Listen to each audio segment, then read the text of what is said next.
नमस्कार दोस्तों, मेरे चैनल मेरा बनना में आप सभी का हार्दिक स्वागत एवं अभिनंदन है। आज मैं आपके लिए एक नई कहानी लेकर आई हूँ। कहानी पसंद आए तो लाइक और शेयर कीजिएगा।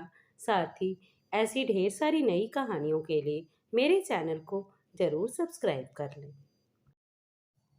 समय पंख लगाकर उड़ जाता है, रह जाती हैं केवल स्मृतियाँ। स्मृति स्मृतियों के जाल में उलझी सोच रही थी, ना जाने माता पिता ने क्या सोचकर उसका नाम स्मृति रखा था।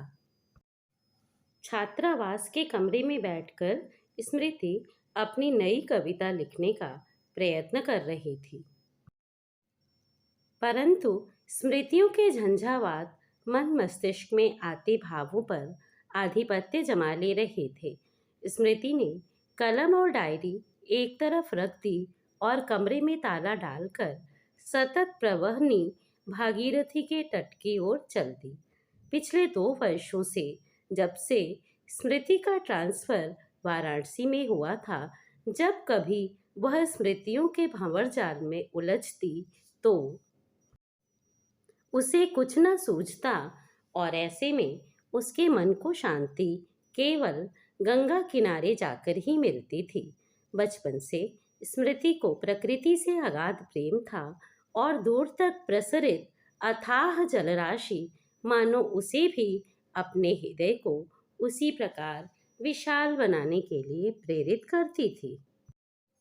परंतु आज मनःस्थिति कुछ और ही थी। अतः गंगा की लहरों के समीप आकर भी उसे शांति नहीं मिली। स्मृति एक अध्यापिका थी। उसकी नियुक्ति आयोग द्वारा इंटरमीडिएट कक्षाओं को पढ़ाने के लिए हुई थी। लखनऊ विश्वविद्यालय से परास्नातक की उपाधि राजनीति विज्ञान में लेने के पश्चात उसने एलएलबी भी किया, परंतु उसकी रुचि साहित्य में थी।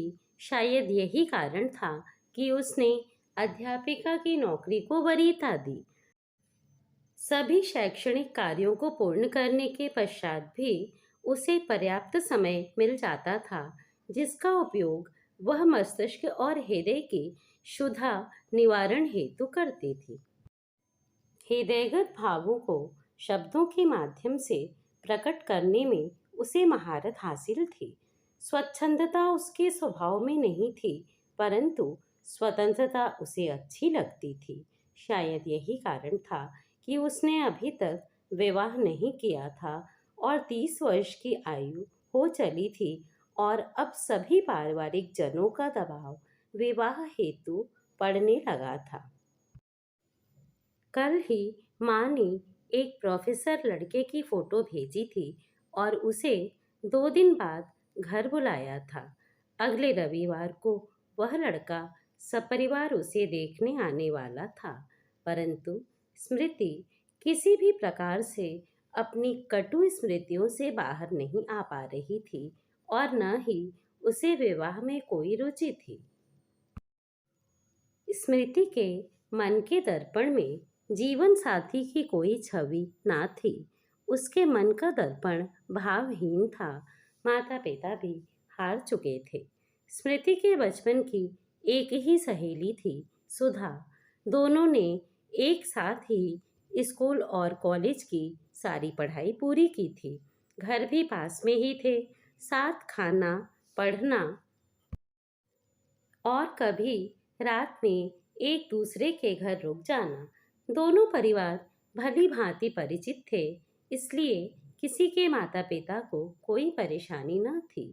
सुधा और स्मृति को एक दिन भी एक दूसरे को देखे बिना चैन नहीं पड़ता था। ग्रेजुएशन के बाद ही सुधा की दादी ने पोती की शादी की जिद पकड़ ली।